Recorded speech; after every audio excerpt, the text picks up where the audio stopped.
अस्सलाम वालेकुम। इस सेशन के अंदर हम अकाउंट्स मॉड्यूल के एक इम्पॉर्टेंट वाउचर के बारे में लर्न करेंगे और उस वाउचर का नाम है जनरल वाउचर। जनरल वाउचर जैसा कि आपको पता है एक ऐसा वाउचर होता है जो कि एडजस्टमेंट एंट्रीज़ के लिए कॉमनली यूज़ होता है, यानी कि ऐसी ट्रांजैक्शंस जिनके अंदर हमें ट्रांजैक्शन मोड्स का इल्म ना हो, वो हम जनरल वाउचर्स के ज़रिए रिकॉर्ड करते हैं। इसके अंदर इस सेशन में हम बेसिकली जनरल वाउचर की सबसे पहली टाइप पढ़ेंगे जिसके अंदर वन टू मैनी रिलेशन होता है, यानी कि हम एक सिंगल अकाउंट को हिट करवाते हैं मल्टीपल अकाउंट्स के साथ। अब आप एक सिंगल अकाउंट को जो है उसमें पेमेंट रिसीव भी कर सकते हैं मल्टीपल अकाउंट से, और एक सिंगल अकाउंट से आप मल्टीपल अकाउंट्स को पेमेंट कर भी सकते हैं। यहाँ पर मैं आपके सामने एक एग्जांपल रख रहा हूँ और इस एग्जांपल के अंदर जो है वन टू मैनी रिलेशनशिप आपको क्लियरली समझ में आ जाएगा।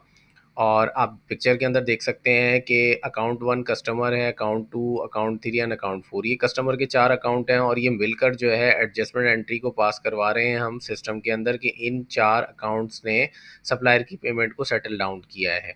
आप नीचे देख सकते हैं कि सप्लायर का एक सिंगल अकाउंट है और अब हम उस सप्लायर के अकाउंट के अंदर जो है पेमेंट्स को सेटल डाउन कर रहे हैं, रिसीव कर रहे हैं कस्टमर से, क्योंकि कस्टमर ने हमें जो है ये पेबल के अंदर आता है, इसने हमें पेमेंट करनी थी, लेकिन हमने कस्टमर को कहा कि आपने जो पेमेंट हमें करनी है ना, हमें करने के बजाय हमारे सप्लायर को डायरेक्टली कर दें आप।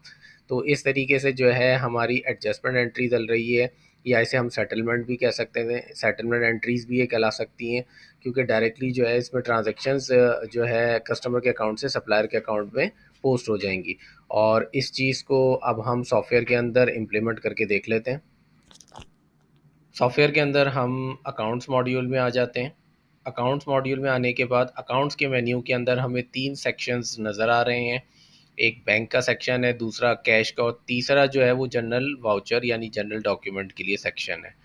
अच्छा, इसमें जो है सबसे पहला जनरल डॉक्यूमेंट टाइप वन, ये हमारा वन टू मैनी रिलेशनशिप का है। इस वक्त इस सिस्टम में कोई रिकॉर्ड नहीं है। हम इस चीज़ को इम्प्लीमेंट करके यहाँ देख लेते हैं। ऐड न्यू का बटन प्रेस किया, सबसे पहला अकाउंट में सेलेक्ट कर लेता हूँ सप्लायर का, क्योंकि हम यहाँ पर सप्लायर को एडजस्ट करना चाहते हैं कस्टमर से। और यहाँ पर लेट सपोज हमारे पास एन एस एंटरप्राइज के नाम से एक सप्लायर मौजूद है और इसके अंदर हम डेबिट करना चाहते हैं एंट्री। ये टू वे वाउचर है और आप चाहें तो यहाँ पर जो अकाउंट यानी सिंगल अकाउंट जिसके अंदर मल्टीपल ट्रांजैक्शंस आएंगी वो आप डेबिट भी कर सकते हैं, क्रेडिट भी कर सकते हैं, यानी कि उस अकाउंट के अंदर आप पेमेंट को रिसीव भी कर सकते हैं और उस एक सिंगल अकाउंट से मल्टीपल अकाउंट को पेमेंट भी कर सकते हैं। तो यहाँ पर अभी इस केस के अंदर हम जो है अपने सप्लायर के अकाउंट को डेबिट करेंगे क्योंकि हम सप्लायर को पेमेंट कर रहे हैं।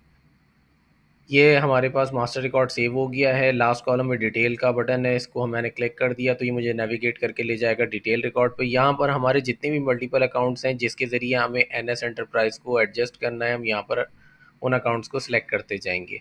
ऐड का बटन मैंने प्रेस किया, सबसे पहला मैंने अकाउंट सेलेक्ट किया कस्टमर का, क्योंकि कस्टमर के अकाउंट से मुझे एडजस्टमेंट करनी है। कस्टमर के अकाउंट से जो मैं एडजस्टमेंट कर रहा हूँ, ये डेट बहुत इंपॉर्टेंट है। ये पोस्टिंग डेट वो डेट है जो कि लेजर के अंदर जिस डेट में इसकी पोस्टिंग होगी, ये मैं एज इट इज़ रहने देता हूँ क्योंकि करंट डेट और करंट टाइम के ऊपर ही पोस्टिंग हो रही है। 50,000 की अमाउंट मैंने यहाँ पर पुट कर दी है और नरेशन के अंदर मैं लिख देता हूँ adjustment entry from customer to supplier, यानी कि कस्टमर से सप्लायर को पेमेंट हो रही है। अब वो किस मोड में हुई है हमें नहीं पता कि उसने कैश के ज़रिए की है, चेक के ज़रिए की है, अब हमारा उससे कोई कंसर्न नहीं है, लेकिन हम दोनों के लेजर्स को सेटल डाउन कर रहे हैं इस तरीके से। नेक्स्ट मैं आ जाता हूँ, सेकंड अकाउंट सेलेक्ट करता हूँ। अब इस तरीके से आप मल्टीपल जितने भी अकाउंट्स हैं वन बाय वन इसके अंदर ऐड ऑन करते चले जाएंगे। नेक्स्ट अकाउंट में सेलेक्ट करता हूँ कस्टमर टू, कस्टमर टू, और इसने 25,000 की एडजस्टमेंट की है। तो इस तरीके से आपका जनरल वाउचर जो है वो पोस्ट हो जाएगा और एनएस की लेजर के अंदर आप देखेंगे कि 2 एंट्रीज़ जो हैं वो डेबिट के अंदर पोस्ट हो चुकी होंगी। इसके लिए मैं लेजर को चेक कर लेता हूँ, प्रोसीडिंग पे क्लिक करके मैं लेजर को नेक्स्ट टैब में ओपन कर लेता हूँ और एनएस का लेजर में चेक कर लेता हूँ। तो आप देख सकते हैं कि इसके अंदर जो है 2 एंट्रीज़ डेबिट के अंदर पोस्ट हो चुकी है 50,000 और 25,000 की। इसी तरीके से मैं अब कस्टमर 1 और कस्टमर 2 का लेजर भी चेक कर लेता हूँ।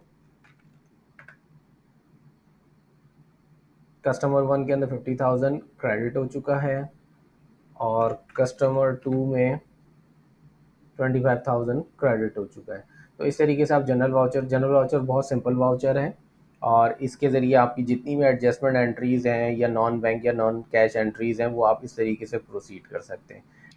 अच्छा, इसके साथ-साथ आप एक और चीज़ यहाँ पर नोट डाउन करते चले जाएँ कि फ़िल्ट्रेशन का ऑप्शन जो है हर फॉर्म के बॉटम में आपको नज़र आएगा, जिसके ज़रिए आप अपने रिकॉर्ड को सर्च कर सकते हैं। लेट्स सपोज़ अभी मैं डिटेल के अंदर मौजूद हूँ, तो यहाँ पर मेरे पास फ़िल्ट्रेशन में अकाउंट टू यानी डिटेल अकाउंट के लिहाज से मैं सर्चिंग कर सकता हूँ। एक रिकॉर्ड मैं आपको सर्च करके दिखा देता हूँ, कस्टमर 1 मैंने सेलेक्ट किया तो देखें इसने मुझे रिकॉर्ड फ़िल्टर करके कस्टमर 1 का दिखा दिया है। रिमूव कर देता हूँ और फिर रीलोड करता हूँ तो ये तमाम रिकॉर्ड मुझे दिखा देगा।